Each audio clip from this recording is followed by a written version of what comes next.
Hi guys, I'm Carly Waters. I'm a US Eagle. I graduated from Penn State in 2018, and I just want to say how lucky you are to have KJ working so hard for you in the background at Rugby New Jersey to give you an opportunity like this because I certainly did not have any sort of guidance or accessibility back in 2014 when I was doing my college search and knowing that I wanted to continue playing rugby and pursue it at the highest level. So we're here with Karen today, and she is a former collegiate All-American out of Chapman University, a former U23 national team player, and has been an academic advisor for the high school American program since 2011. So you are 100% in the right hands. Karen is an ever-present figure within our rugby landscape, helping numerous players with their collegiate rugby aspirations. And she's also a referee and a ref coach, and she's always giving back to our community. Awesome. Perfect. Thanks, Carly. And I was explaining to KJ, I had the lovely opportunity to also, one of the things you'll learn about me is I do a lot of the ref education. So I just did a referee education course, and Carly was one, top student coming out of that course. So I'm really excited that she is a part of this. Okay, so just a little bit of housekeeping. So obviously we are recording this. I will be sending it out through to Rugby New Jersey, and then Rugby New Jersey can send it out. So if you need to rewatch it, or if you have friends, family, anyone who wanted to attend but couldn't attend live, obviously that will be sent forward to you. And obviously, as we're going through the session, if you have specific questions, please feel free to type in the Q&A. As Carly mentioned, she will go ahead and kind of monitor that. So as I'm taking little breaks, if it seems like there's some questions that are coming up, just go ahead and kind of interrupt me and let me know. But with that, we're going to kind of just jump in. I do have a presentation. If you've ever seen me present, a lot of the slides may look similar, but it just kind of keeps me on track about things that I do want to make sure that we cover with all players. I mean, obviously, if you've got a freshman, some of the things for you to, kind of keep in the top of your mind will be different than maybe what a senior is, right? So a lot of the information, especially when it comes to recruiting, I would say the bulk of it is kind of in that junior to senior year. So if you are currently a senior, it's not to say it is too late, but it is going to be a little bit later for you. So your timeline is definitely going to be more crunched down for that. So again, as we're going through those things, if you have specific questions, please make sure to interrupt, type it in the Q&A and let me know. So what we're going to do, I'm going to go ahead and I'm going Karen, to, I do just want to say that I can only see them in the Q&A box if you hit enter on them or respond to them. So when one comes through, if you want to just put a period on it, and then it's visible to me just because I'm not listed as a presenter at the moment. Oh, here, I just changed. Oh, perfect. Yes. Does that let you see it? Perfect. Does that let you see it now? Hopefully. Yeah, that's perfect. Okay, perfect. All right. So I'm going to share my screen. Oh, I can see you now too. Yay, we get to see your lovely face. Okay, everyone. So I also changed, instead of the PowerPoint presentation, because when I do PowerPoint, what happens is I kind of lose sight. You think after all this time on Zoom, I would figure this out, but it kind of, it gets rid of the Q&A, and then all of a sudden I can't see, and then I kind of don't know what everyone's asking. So it's up as a PDF for right now. It'll be the same slides, but it'll at least, again, kind of keep me posted on what's going on. So of course, we're going to kind of go over college rugby. I am Karen Fong Donahue. So I'm the owner and founder of the Ruggers Edge. So what we do is we are a special college advising company that focuses on those special needs of specifically rugby players. So we're at this point, as far as I know, it's the only company in the world that only works with rugby players, which is really exciting. A little bit about me, and obviously you all can read this, or Carly gave me that great intro. I've been a professional college consultant since 2009. So it's been a little while that I've been doing this. And I love, love, love talking anyone's ear off about college and rugby. A little bit of background about me you can see there as a player, and then moving on into being a referee, and then now being an educator. I live in Colorado, and you can see that beautiful picture. That's my family. That's my husband and my daughter when it was nice and snowy here in the winter. So we love living in the foothills of Colorado, although obviously I travel quite a bit for USA Rugby and all sorts of things. I was just in Seattle last week, so that was beautiful. So yes, so it's always lovely whenever I get a chance to travel around and meet new families and talk to you all about college and rugby. So just if you've never heard of me or heard of the company, again, we're a college firm that focuses on rugby student athletes. Our bread and butter. So people always ask, so how do you make money, right? And basically families hire me for personalized advising. So think about if you were to, hire a tutor for SAT or ACT prep, or, help with, prepping for, AP exams or something. So families hire me to be their own independent private consultant on the college pathway.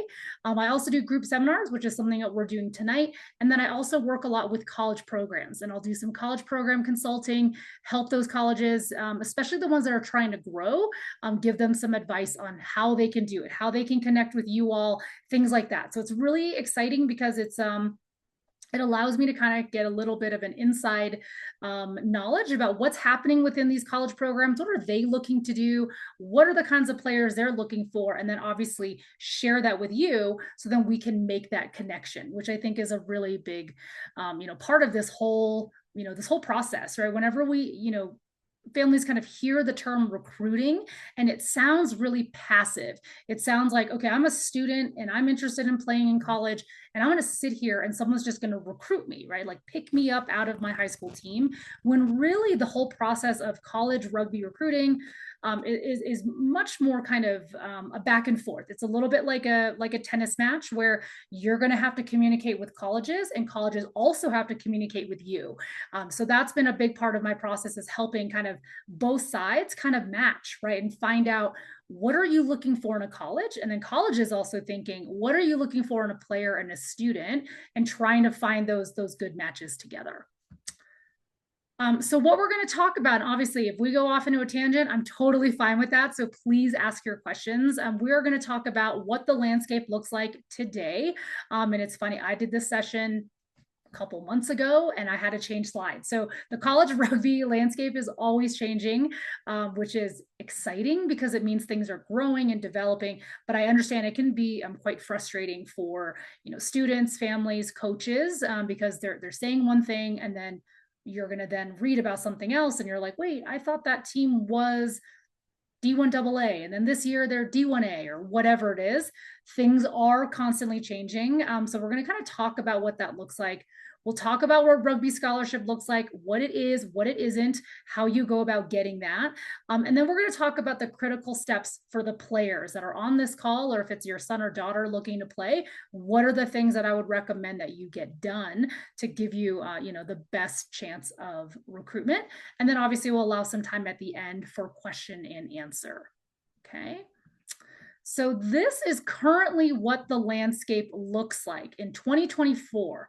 And what you're going to see here, and this looks like a big just blob of a bunch of different, kind of, what's the word? I'm blanking on the word, but, like all the different CRAA, NIRA, NCR, like all the different kind of maybe like names that you don't really understand, which is totally fine. So first of all, I'm going to say, even if you don't understand any of this, it's totally fine, because again, everything does change. But generally speaking, what you're seeing here are rough outlines of kind of the most serious or the most competitive programs on the top, and then kind of moving down.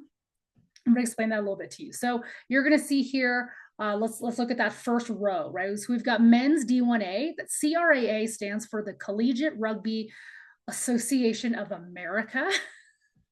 So that is overseen by USA Rugby. And I kind of paired them with women with NIRA, which stands for the National Intercollegiate Rugby Association, which essentially is NCAA programs. Okay. So the reason I would put those together, those tend to be the ones that are going to have the most funding. They'll have the most kind of support for those athletes, right? So if you're going to be part of the D1A group, you're going to travel more, which, it's going to require a lot more funds. It's going to require, student athletes that want to commit more time to that program, things like that. Same, obviously, on the NCAA kind of group. So as you can see there on the men's side, there are 44 D1A teams, and on the women's side, there are 30 NYRA teams. Obviously, those are continuing to change each year. And then as we kind of move down the ladder, you'll see on the men's side, there's a men's D1 that's part of NCR, which is National Collegiate Rugby. And then we have women's D1 Elite. That's a separate thing. Again, men's D1 AA, and that's actually part of CRAA, and then women's D1 CRAA. And as we kind of move down, you start seeing all the different, it used to be called men's and women's small college. They changed it this year to Division III. So you are going to start seeing that term pop up. You'll see a team say we are a Division III team. That's kind of where you see that. And then we also have a Division III development.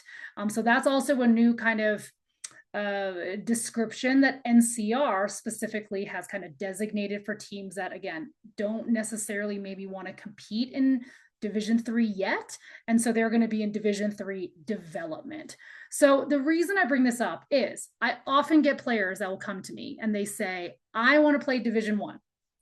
As you can see, there are multiple Division Ones, right? So with the women, you could do D1 NCAA, you could do D1 Elite, and you could also do D1 CRA or D1 NCR. So there's 4 different ways you could play, quote, Division I rugby. Okay, so this is mostly for you as you're starting to research college programs and things like that, not to get too stuck on divisions, because unlike if you're looking at, say, football or soccer, where it's very clear there's a Division I, a Division II, Division III, with rugby generally, it's just a little muddier.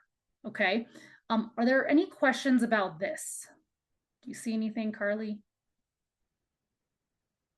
I don't have any questions, but Okay. women's D1 Elite is under CRAA, and that is now women's D1A to correlate with the men's D1A. Okay. And a major difference that I would say between NCR and CRAA and NYRA is that NYRA and CRAA are both USA Rugby backed and supported, whereas NCR is its own entity. So therefore, national team coaches and scouting is not required at NCR events. Got it. That's where it is prevalent and relevant within NYRA and CRAA. Yeah, that's a good point. I would also mention, what was I going to say?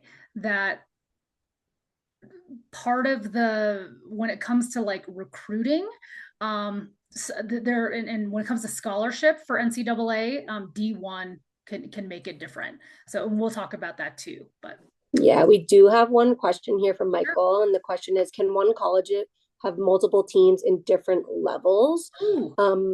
I have not seen that, but I do know of multiple teams that play across both divisions. Yeah. Oh, that's especially within the women. Yeah. So that actually reminds me, the thing I was going to mention is the bulk of this designation for all these teams is mostly 15s. So what I was going to say is you also have teams that are like, okay, we're NYRA, we're NCAA. In 15s, we're only playing NCAA teams. We're vying for that NCAA championship. But then in the spring, they could also do different things for 7s, or they can have an independent game against someone else, right? So like Dartmouth, which is NCAA, played Lindenwood, which is well, I guess they're going to be NCAA. But last year, when they were just D1 Elite, they could play each other as a cross game.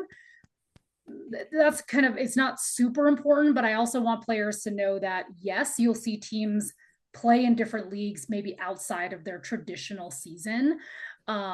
So that's just something. On the men's side, I see it more often where, for example, I would have to double check with them, but like St. Mary's College in California, they were D1A for their kind of top team, but then they had kind of a freshman development squad, they played in a lower division so that those younger players played a full season, even if they weren't ready to play kind of in that top tier, games against like Cal and UCLA and, Penn State and stuff like that. Right. So again, that's a really good question as you are researching programs. If you're like, I really love this school, but man, it's a really big team.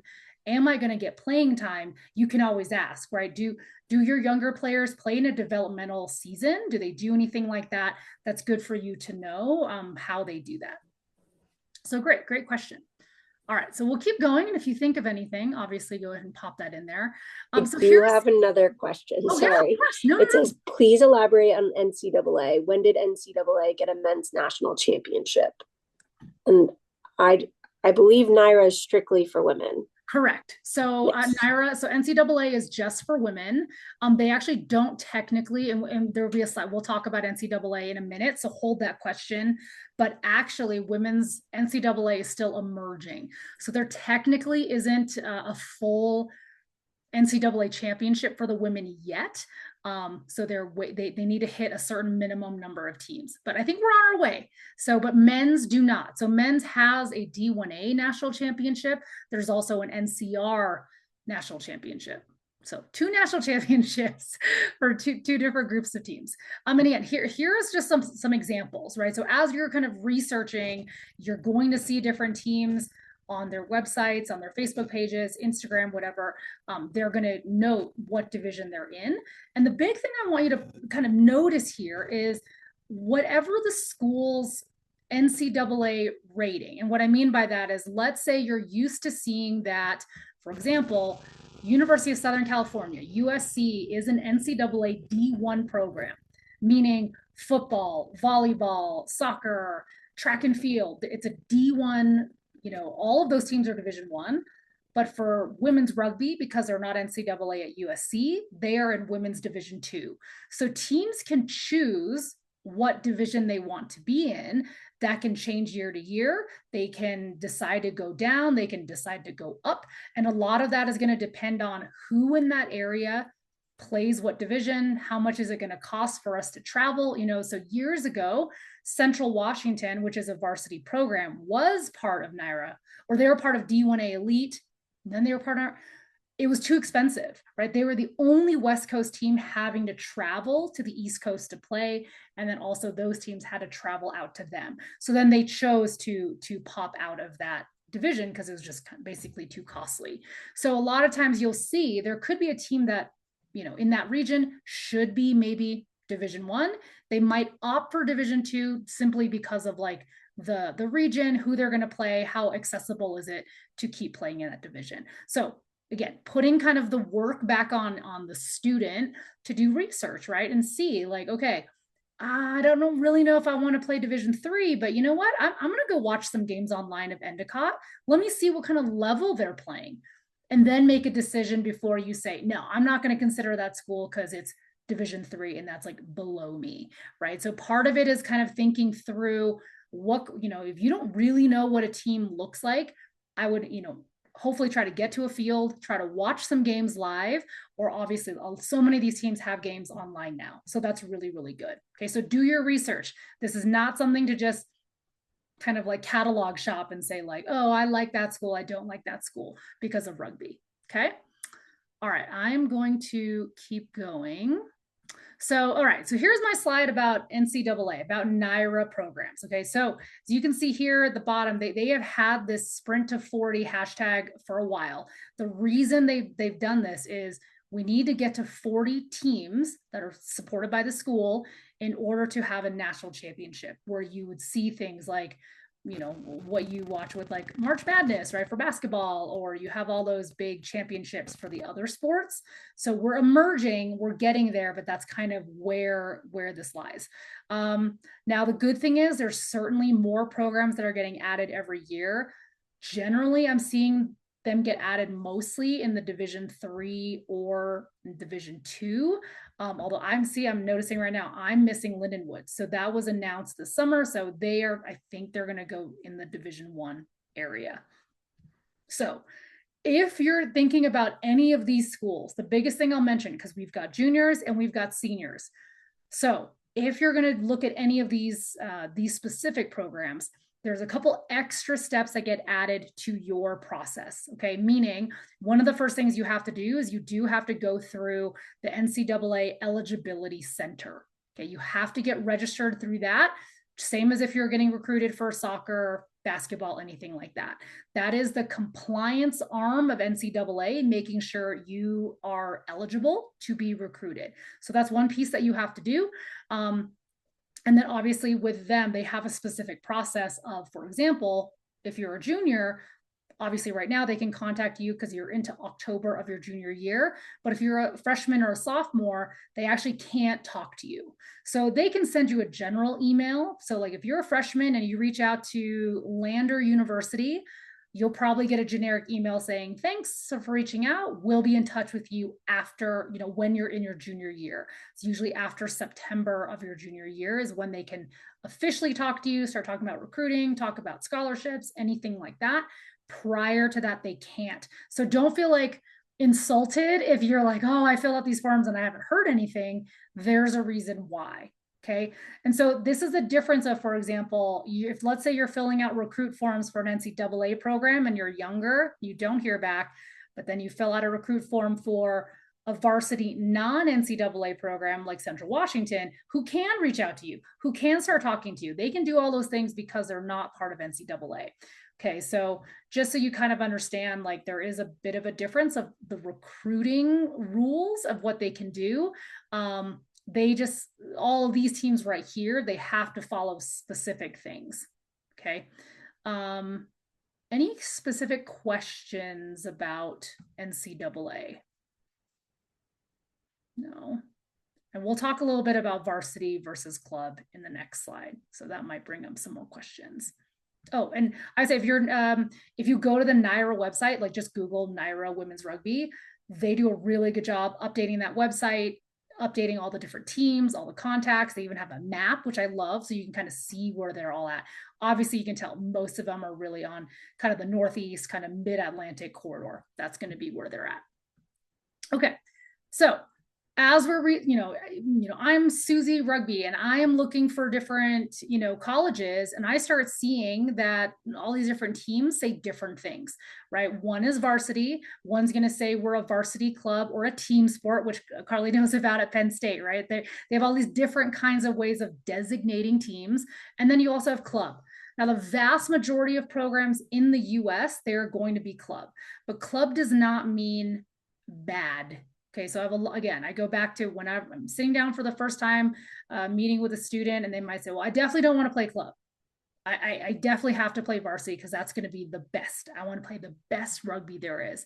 And I'm going to tell you, there are some really, really amazing clubs that would beat those varsity programs. So I want you to kind of be clear about what it is you're looking for in a rugby program to help you, make those decisions about what kind of team you want to play for. So on the left, if we're talking about varsity, those are teams that are fully supported by the school. And the best way to find out, is this team really varsity, is if you go to that school's athletics page. So if you were to Google Georgetown Athletics and you would see all their sports drop down, if you do not see rugby on there, that's a perfect sign for you to know, okay, rugby at Georgetown is a club. It's not varsity. If we Google West Point women's rugby, you're going to see it on their athletics page because it is a varsity sport on their campus. Okay. If it's NCAA, it is varsity. However, you can have a varsity team that is not NCAA. So that's the only kind of quirk in there for the women that it can get a little bit sticky. But again, just that's one of the kind of main things to look for when it comes to varsity. The main thing for you to think about is it means that team is under the umbrella of athletics. So there's an athletic director that oversees everyone. There's compliance. There's, usually there are, head coaches and facilities and, medical and trainers and, nutritionists and strength and conditioning, right? All the things that you would associate with a varsity program, that's what you're going to see with a varsity designation. Okay. And then before I get to varsity club on the kind of right side, if we're focusing on club, again, majority of programs in the US, club generally just means it's not underneath intercollegiate athletics. It usually falls under student like recreation, intramurals, things like that. So club can really kind of run the spectrum of some are going to be more supported clubs where some are more like social clubs. So, again, the onus is kind of back on the student to do a little more research. Like what kind of a club is this? So St. Mary's, which is a team that I talk about a lot because they are a club program and yet they have a full, rugby pitch on their campus. They have great coaches. They are one of the best historical, men's rugby programs in the country, and it is a club. Those coaches are volunteer. They're, they have access to a lot of things, but it's not considered an intercollegiate athletics program there. Okay. So again, just don't choose just based on kind of where they fall on this.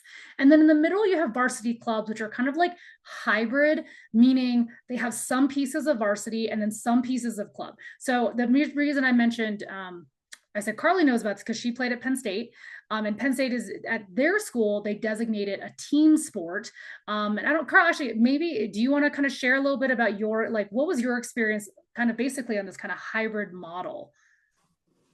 Yeah, so at Penn State when I went there, which was 14 to 18, I was actively recruited by the coach. Like I would go to the summer camps, that's how they knew who I was.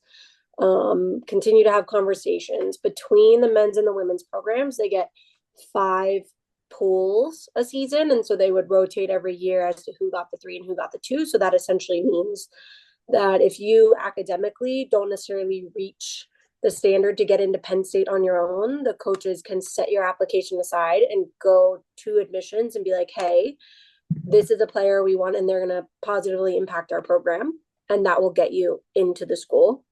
And that comes through having conversations with the coaches and being like, and then deciding how valuable you'll be to the program. But while there, I still paid dues. At the time, our dues were $200 a season, which compared to how I pay dues now as an adult, that was great. But we had full access to the school gym facilities. We had a full-time S&C. We had full-time medical training. If I got injured at Penn State, which I did, I had a surgery, the school paid for it. So the only variation there that we used to joke about is that I don't get free clothes from the school, I don't get free laundry, and I don't get a scholarship. Yeah. But outside of that, it was pretty a good look at the time.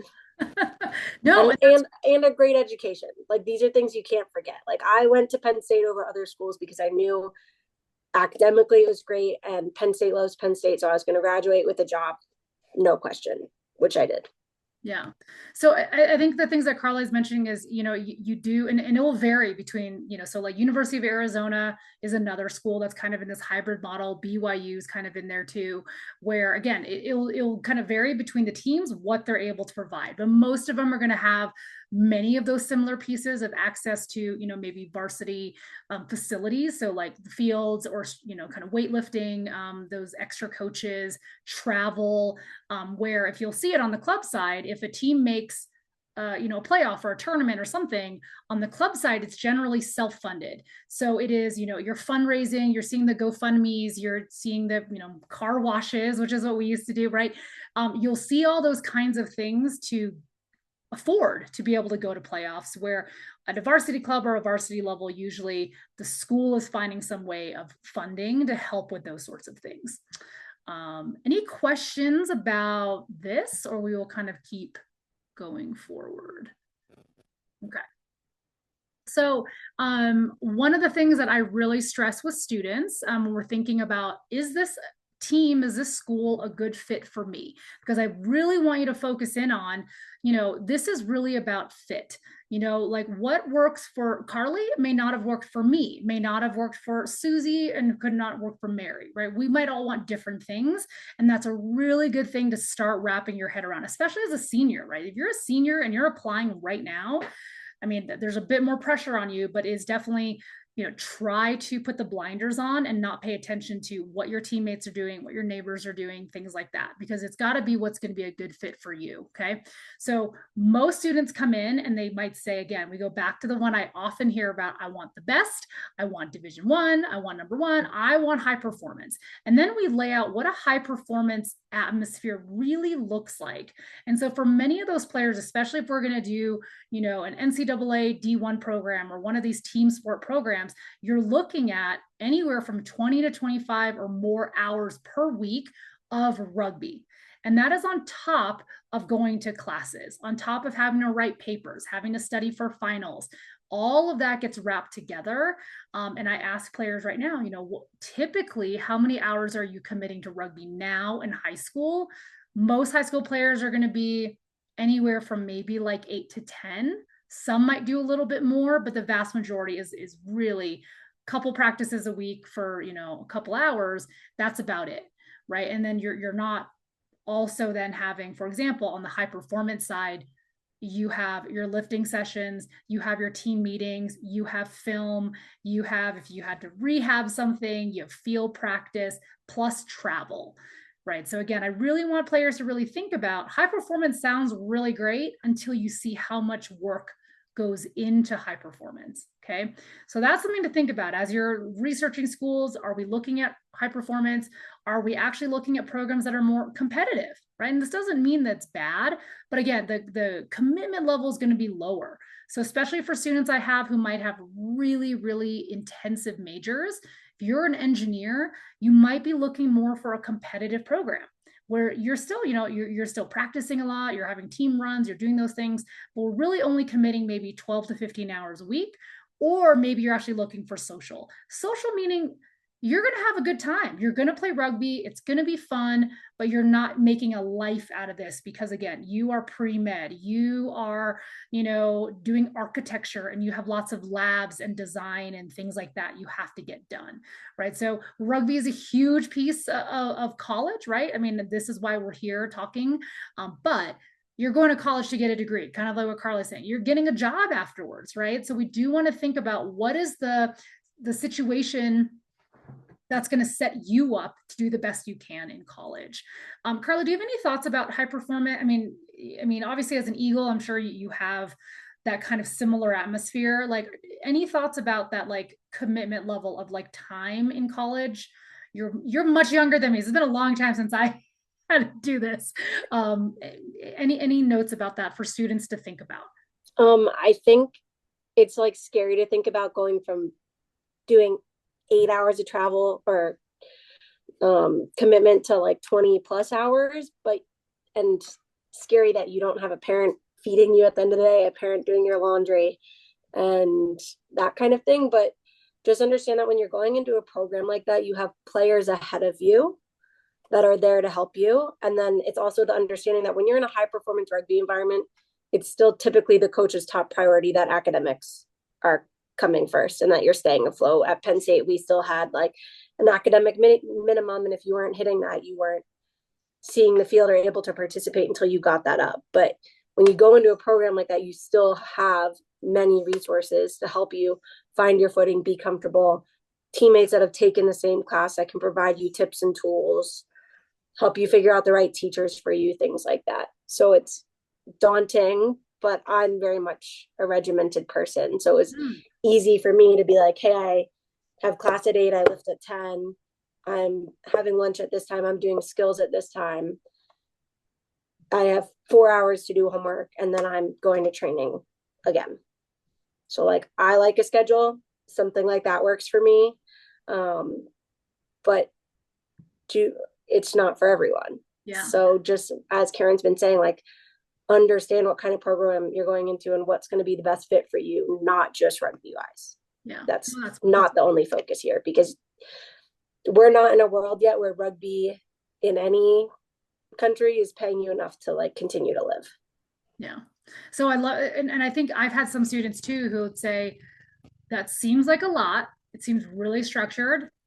But then they're like, if I'm really honest, that's the way I'm going to be successful in college. I actually need the structure, or else I will waste too much time I don't know, watching Netflix, like hanging out, procrastinating, right? So like if they have the structure, they actually will get their homework done. They will study. They'll do those things because it's so limited, right? Like I have to get it done now, or I can't do it. That's actually what's going to propel them forward. So that's really good, again, for students to kind of think about, and parents too, right? Like what's really going to set my student up for success in college? If rugby's really the driver here, that's a good thing. And then again, just making sure that they are set up, that they understand what they're getting into. That's the biggest thing. I just don't ever want students to say, oh, I want this program. And then they get there and they're like, oh, this is either more than I wanted or less than I wanted. So again, do your research about that.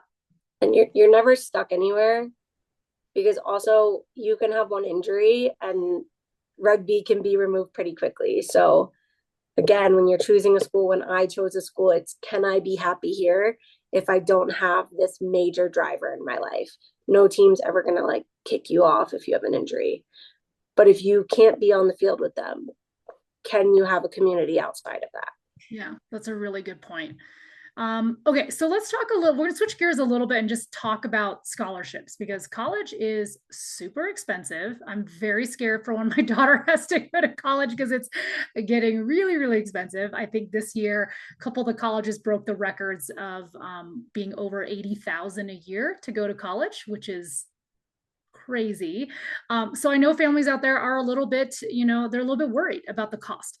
So this is where rugby comes in, where it's been really exciting. I mean, like I was saying, since I started the Ruggers Edge, just seeing what opportunities there are, it's awesome. Like, 10 plus years ago, I could not have, there's maybe two schools I could have said had a little bit of money, and it would have been like scholarships for your books. It was nothing that would have really, really helped a family. And now we are seeing some scholarships that are substantial. So let's just kind of talk about the three different types of scholarships that are available to you. And what you're going to see is the first one is rugby scholarship. So that is purely based on how valuable you are to this team, right? So a team saying, we really need a scrum half. We really need a front row player. We really need X, Y, or Z. So they're going to find that player and say, this is the player that's going to, really make an impact for us. We're going to win a championship because of maybe these couple players. You're going to get more money. So the way that rugby scholarship is really set up is the teams that have the resources and the money, they get a pool of money. Okay. They're going to say, okay, here's $100,000 for the team. And then the coach gets to decide how they want to divvy that up. So let's say they're like, all right, we really need Carly. They might say, for us to get her, because we know she has other offers, they might offer her more money, right? And then that way, let's give her 50,000. That only leaves us another 50 to split. Do we want to get 5 other players and each give them 10? Or do we get 2 players and and then each give them 25, right? So again, every single year it can differ. So if you're like, oh, I heard that Johnny got the scholarship to this school, it doesn't mean that same scholarship is offered every year. It could just be Johnny was super talented and they really, really wanted to get this kid. And the only way they could do it was to offer a really substantial scholarship. That is where you see, and you have those urban myths out there of, I heard Johnny that one year went to the school on a full ride. There are kids that go with their total cost covered, but it's generally a combination of scholarships with potentially a big chunk of it because of the rugby athletics piece. But again, it will depend on the need. Does this team really need that player? Does this player have a very specific, skill set that they just couldn't find anywhere else? Things like that. These are top players. You are seeing more players also come internationally. You are seeing more players that, years ago is like, maybe you got some players that played in high school. Now I'm seeing players that have been playing since, they were like 6, 7, and 8. So that's great. Like that's a huge change for kind of the culture of rugby, but you are seeing, better. You can't just kind of, I don't know. I remember when I first started and there's a player who's getting recruited, he literally started playing his like summer of his junior year. He was just very talented, right? He was a very talented athlete. He was getting recruited in other sports. He just liked rugby more, and he was recruited because of that. But it's rare to see players kind of just pick up rugby late and get through a recruitment process now because there's so many of you that are playing. So okay, so that's kind of in a nutshell what rugby scholarships are based on, okay? Just on rugby, nothing else. How good are you? How much can you impact the team? The second piece, and you can see there, merit scholarships have the most dollar signs because the bulk of the money most players, most students are going to get out there is because of merit. And merit is based on things like your GPA, the classes you took to get that GPA, your leadership, anything else that you kind of add to the community. So, you know, things like if you were really big into your community service or whatever it is, if a school feels like there is a lot of value in having you come to that school, they're going to offer you a merit scholarship. So those students that I have had in the past go to a school on a quote full ride, it's because we've stacked scholarships. Okay, so they've gotten, you know, whatever it is, 30,000 in rugby scholarship and then another 30 in merit scholarship, and now we've covered the cost of the college. Okay, but it's you know, rarely is it just rugby scholarship. Usually actually you get more just on the merit. The third scholarship for you to be aware of are alternate scholarships. And that's where a school might have things like in-state tuition waivers. They might have things like just in-state tuition discounting. So that's really common as well with partnering states. Or the team itself might have its own kind of alumni endowment and things like that. So that they will talk about that. Like Fairfield has one, Virginia Tech has one. Those are all just kind of, again, smaller. But again, if we can piece all those together, it will take a good chunk off of the total cost of college. Okay. The other way that colleges can help you is in admission support. So Carly talked about this with her experience at Penn State. So there's a difference of admission influence versus input. So there's programs that have admission influence that can like essentially set aside spots for players that they really want, and they can get them admitted. This is barring like you've met the minimum requirements to be admitted, right? So like if you're really aiming for Princeton, right? Princeton's an NCAA, you know, women's program. If you love Princeton and they love you, they can help you with getting into the school. And for a school that is, you know, like 4% acceptance rate, that's a huge deal, right? So an athletic hook is, you know, obviously a huge piece for getting into some of these more selective schools. And then on the other side, you have schools that have input. So you have some schools that will say, look, we can't guarantee that you're going to get in, but we can put in a really good word with admissions. We have a really good relationship. We have, you know, the team's done really well. The school's really happy with us. You know, so Brown, for example, on the men's side. So the women's side is varsity. The men's side is club. But the men's coach has been there for a very long time. He works with an admissions liaison. He can recommend players for admission. Syracuse is the same. Santa Clara is the same. Those are all schools where, let's say you're kind of on the bubble, you're not really sure you're going to get in.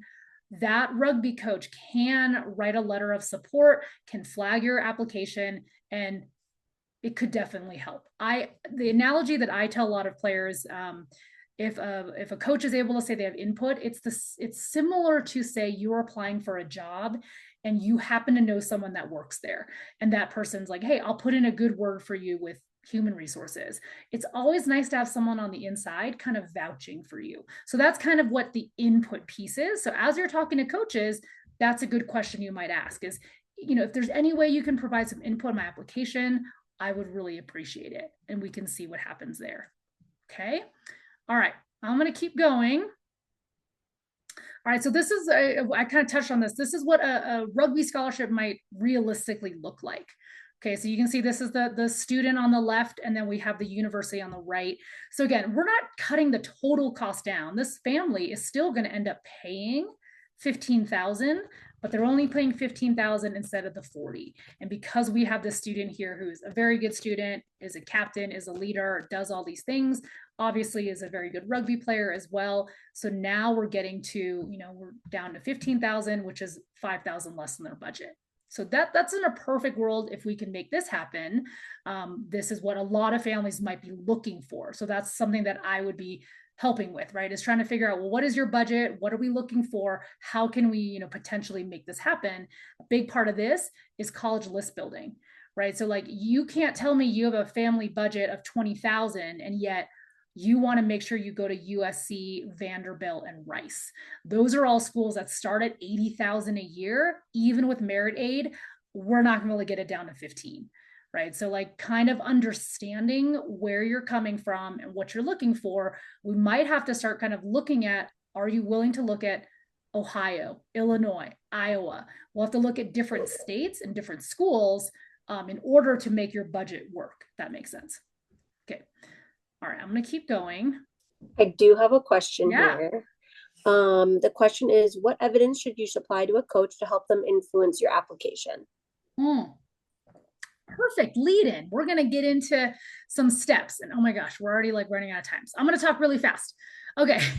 So, number one, if you can just like literally focus on the slide, I can't tell you how often I meet with a family and I'm like, I need you to understand, like, you need to be clear with me what you want. Because if you're not clear, I can't be clear. And then I can't give you a good recommendation on what colleges to aim for, what to send them, or what to do, right? So really think about, why do you want to go to college, right? Is there a certain major? Is there a certain job? Is there a career? Like, what are we doing all this for, right? So getting clear about that. What do you need in that college, and what do you want, right? So half of it could be the academic side. What do you want? And then the other half is on the rugby side, athletically. Like, what are you looking for? We are looking for varsity. We are looking for club or whatever it is. Those 5 factors are the things that most families, if there's an issue later on, if a family comes to me and says, oh my gosh, we need to transfer, this wasn't a good fit, most of the time we didn't consider these things. Okay, so think about the location, the size, the academic program, the atmosphere, and then the price and the budget. Okay, so I mean, we can dive deeper into that on another call, but really, like, some families are, I don't know, I've had some students like, I want to go really far away, right? I'm in New Jersey now. I want to go to California. And then they don't realize that if you're going to school in California, your family, no one's going to be able to come watch you play. You're probably not going to go home for the holidays. It's going to be really hard to get back and forth. And then they start getting homesick. And a lot of times they're like, you know what? I actually need to start looking for a school that's closer to home. So, I mean, those are all things just to start thinking of. Weather is a really big deal. Like, I've had students on the West Coast in California say, I'd love to go to the East Coast. I'm looking at St. Bonaventure. And I'm like, okay, are you okay with snow? Because that is upstate New York, right? That's not even like Colorado snow. That is a different kind of snow. So then we'll kind of talk about what kind of experience that's going to be. It's very different from their experience in San Diego. And then prioritizing, right? Understanding what are those things that are your deal breakers. You have to have these things versus I want those things. Okay. So really, really thinking about your needs is really important as you're starting this process. Okay. Second step, academics. Okay. So what should you be sending to coaches?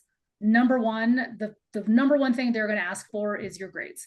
So if you're reaching out to a coach for the first time, either it's in the recruit form or it's in an email with your rugby resume. The first thing at the top is your academic profile. So what your GPA looks like. Obviously, if you have a weighted GPA versus a non-weighted because of, IB, AP, stuff like that, you're going to want to put that. That's the number one thing they're going to look at. They need to know, can you be admitted to this school before we even move forward with things? Especially on that NCAA side, a big part of that NCAA registration is making sure you've met their 16 required core courses by the time you graduate. So you do need to make sure that you're doing well, right? You need to be taking those courses and doing well in those. The third, not third, but kind of third on my list here is testing. So now a lot of schools are test optional still. A couple of them are still test blind. The main thing that I would say here is, until you know for sure what schools you're applying to, especially if you're a senior,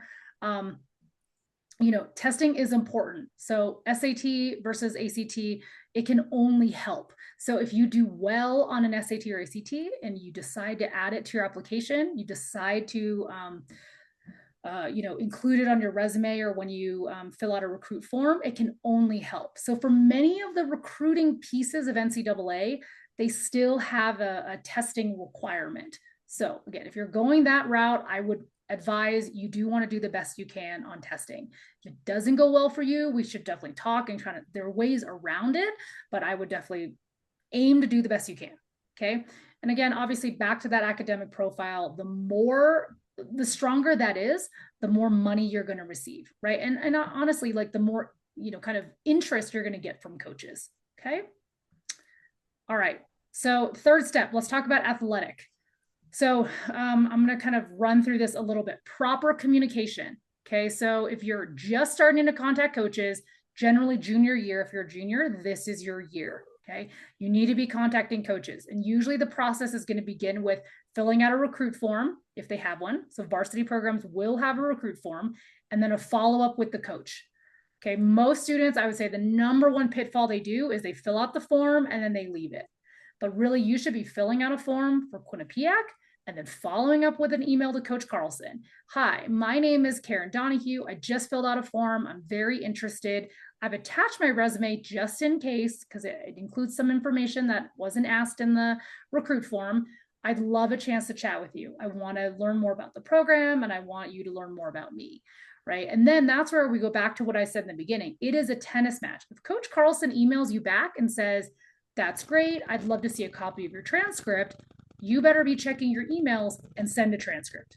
Right. So like one of the things I looked at one of my students' emails, and he had like 1,000 unread emails. I was like, what is happening to your emails? He's like, I don't know. It's out of control. I don't know how to like manage this.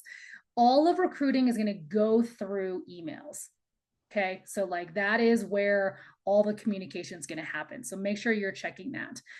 You can download an example of a rugby resume on my website. So that's going to be a good place to build your template. If you're a freshman or a sophomore, I would advise you just start building it now. It's a Word document. You can make it a Google Doc and start updating it as you're kind of going through your seasons, right? If you're getting taller, your stats are changing, you can bench more, you can squat more, like update all that stuff. So then later when you're a junior and you're filling out recruit forms, you're able to do that. Okay. Game film, super important. Okay. So it's really critical. Almost no recruiting is done without film. Okay. They're going to ask for it. So if you're able to gather that information, I would do it. The easiest way to do it, it depends. Some students are super into it. They want to like clip their stuff and they want to put all their stuff in kind of in a highlight. That's fine. If you're not able to do it, even just having a private YouTube page with your games uploaded, someone took on their phone, that's fine too. Coaches need to see how you're playing over phases. So clips are really helpful, but I don't want to see 5 minutes of you running in a try. It's like, I don't know, maybe you're playing like a U12 team, like, I don't know. Like, I want to see how you're playing in that final game. I don't even care if you lost, right? Like, it's not about that. It's about how you're moving on the field. Did you recognize a shift in defense? Did you have that great poach that was a turnover, whatever? All those things are important. So I mean, make sure that if you're not able to clip it right with like kind of phases in the front and phases behind, just have the whole game. I'd rather have the whole game, and then you can like make some timestamp notes for coaches of, here's a couple things that I really liked, here's a try, here's a kick, here's a scrum. Then coaches can look through it for you. Okay. Camps and tournaments are also really important if you're able to make them. So Carly mentioned Penn State. They have a winter camp, they have a summer camp. If you're interested in Penn State, I would go. If you're interested in Navy, go to their camp. If you're interested in Army, go to their camp, right? Even better, we have film, which is great, but in person is even better, right? So if they're able to see you live, that's great. If you're able to go to a tournament where there's lots of coaches that go, so like NAI, Tropical Sevens, New York Sevens, things like that, those are really good tournaments where a lot of coaches do go to scout out players. Okay. And then again, obviously the last thing is like thinking about what it is that you want. Was there a question? Are we good? I have two questions, but they weren't necessarily pertinent yet. Oh, okay. All right. One is it helpful to reach out to athletic directors at schools? I, having been through the process, would say no, because it's like going, if you need something fixed in your state, you would go to your senator before you go to the president. Yeah. And your athletic director, like I've at Penn State, not once did I interact directly with my athletic director. They have no say or pull into my getting into the school. Right. Um, I agree. I will say, if you've contacted the coach and not heard, the other thing, and I just had this meeting with a student yesterday, I would make sure if on their directory, if it lists like an assistant coach, I would email the head coach and then CC the assistant coaches, or if there's a director of rugby or anything like include them on all the emails, because most head coaches I know, they are so busy, right? Like the recruiting piece is a whole other thing they have to do on top of the day-to-day coaching of teams and getting ready for games on the weekends and all that kind of stuff, right? So especially if you're starting to email coaches, you're not hearing back from them, make sure that you're kind of including as much of the staff as possible. And then sometimes, like for example, with Brown, I actually was just texting Coach Roz, and she's like, in the early stages, most of recruiting is going to go through Coach Kit, who's the assistant coach. As they get into the later stages, then Coach Roz kind of gets brought in. So again, like including both those coaches would be helpful, right? If you're to kind of start the process. Yep. And then second question is, do you have recommendations on a vendor who can create film? Yes. So, and I will send this in the follow-up. Scott at ruckfilms.com is the person I send everybody. He's awesome. You could send him all your raw footage and he will take care of it all. So he does a lot of stuff for MLR. He's based in San Diego. He does a lot of clips and filming stuff for them. So he kind of does this on the side for high school students. He does a really good job. So if you just email Scott at ruckfilms.com, he would be the person to chat with. And I'll include that in the email that I send out as well. And then, so here's just kind of a brief, here's a recruitment schedule. Again, you can see there that really nothing happens. The bulk of it's going to be in grade 11. If you're grade 12, I would kind of count you as, if you haven't started the process, like today, tomorrow, right? As soon as you're done with this call, you've got to start reaching out to coaches. Most of them are starting to kind of finalize rosters. Unless, for example, it is a developing program, it is a newer program, they might still be looking for players. So don't think you're kind of out of the game, right? You've got to put yourself out there. Okay. All right. Here's some resources for you. I do have a playbook that is available, and it's kind of a guide to do it yourself. If you like, I want to do this all on my own, that's available for download or for purchase. I have like a printed copy that you can have, and you can like make notes and circle and things like that. Has all of my lists of all the different programs that I recommend for certain majors, things like that. Those are just some, other recommendations for test prep. I also have a newsletter you can sign up for on my website. There's a Facebook page, and then I also offer a free 30-minute consultation. So if you're kind of like stuck and you're like, I'm not really sure what I need, always happy to do a call, whether or not it's a fit for what you need, even just to kind of get you on the right path. Okay. And then we have literally like 2 minutes for any last questions. And then I'm actually going to leave this up to you. So this is my email and my phone. But if there's any last questions, I'm going to stop the share. So it'll just be back to us. Yeah. Question. Can you share the slide deck? Oh, yes. Oh, so yes. So the PDF, I will also share that as well. I also just have a note in terms of like communicating with coaches. Yeah.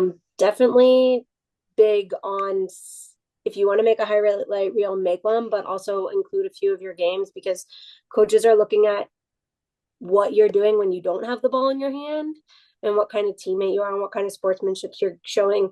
How are you interacting with a ref? Like bits like that you don't necessarily think about. But I certainly had experience, like when I was looking at colleges, Quinnipiac gave me a personality test, and Penn State, they knew me, but straight up, I played 15 in high school, and now I play 9 at an international level. And so Pete Steinberg, who was the coach at the time, said, hey, I want you to come to Penn State, but if you're going to come here, you're going to be 9. So if you can get minutes in your senior year, getting a little experience, that's great. But when you come here, we're training you to be a 9. So when you're having conversations with coaches, ask them where they see you fitting into their system. And hey, I'm a 10 now, but you know what? I really like contact. And when they're able to watch a full game of you, they can see how this energy transfers. And you know what? He's a 10 right now, but I think he'd be a really dynamic 7 for me. And he'd be really great in my outside channel. So how can you have those conversations and create a bigger understanding as to almost a little more security for yourself also when you're going into a system? You're not blind. You know what the fit's going to be. Quinnipiac, when I had conversations with them, she said, yeah, I don't need a 9. I'm going to put you where the team needs you. And you know what?